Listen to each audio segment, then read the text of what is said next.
প্রার্থী হিসেবে মনোনয়নপত্র দাখিল করেছেন তারা আছেন। ঢাকার 20টি আসনে সব মিলিয়ে 2 শতাধিক প্রার্থীর মনোনয়নপত্র জমা পড়েছে। দাখিলকৃত এসব মনোনয়নপত্র যাচাই বাছাই কার্যক্রম শুরু হয় গত 31 ডিসেম্বর। তারই ধারাবাহিকতা শনিবার রিটার্নিং অফিসারের কার্যালয়গুলোতে চতুর্থ দিনের বাছাই কার্যক্রম। বাছাইয়ে বাদ পড়ে যায় এনসিপি থেকে পদত্যাগ করা আলোচিত স্বতন্ত্র প্রার্থী ডাক্তার তাসনিম জারার মনোনয়ন।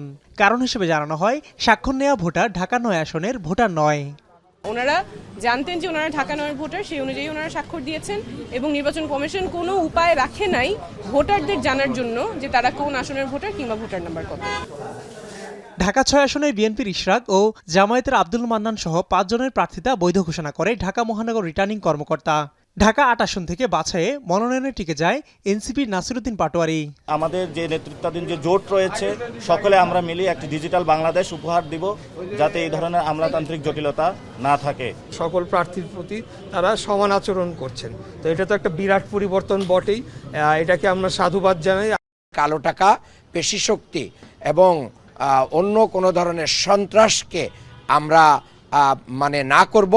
দৈনন্দিন তারা যে প্রতিকূলতা প্রতিবন্ধকতাগুলো এবং লড়াই করে চলেছে, সেই লড়াইটা আমারও ছিল এবং এই লড়াইয়ে তাদের পাশে থেকে তাদেরকে শক্তিশালী করতে চাই। লেভেল প্লেইং ফিল্ড নিশ্চিত করবে এবং এখানে কোনো পেশি শক্তি অথবা কালো টাকার ছড়াছড়ি থাকবে না।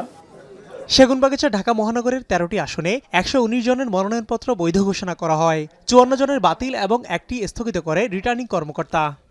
আমরা যে বাতিলের কারণটা আমরা লিখিতভাবে সবাইকে জানিয়ে দেবো। ইচ্ছা করলে ওনারা এটা নিয়ে নির্বাচন কমিশন এমনকি আদালতের শরণাপন্ন হতে পারে। 54টা বাতিল হয়েছে, আমার কাছে মনে হচ্ছে যে স্বতন্ত্রটাই বেশি।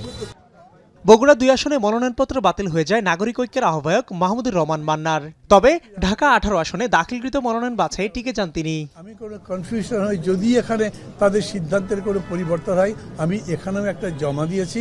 কিন্তু মজার ব্যাপার হলো, এখানেও ব্যাপক মানুষ আমাকে বলছেন আপনি এই জায়গায় করেন, যেহেতু ওখানে করতে পারছে না। ঢাকা 17 আসন থেকে বিএনপির ভারপ্রাপ্ত চেয়ারম্যান তারেক রহমান, ঢাকা 15 আসন থেকে জামায়াতে আমির ডাক্তার শফিকুর রহমান ও ঢাকা 11 আসনে এনসিপি আহ্বায়ক নাহিদ ইসলামের মনোনয়নপত্র বৈধ ঘোষণা করে রিটার্নিং কর্মকর্তা।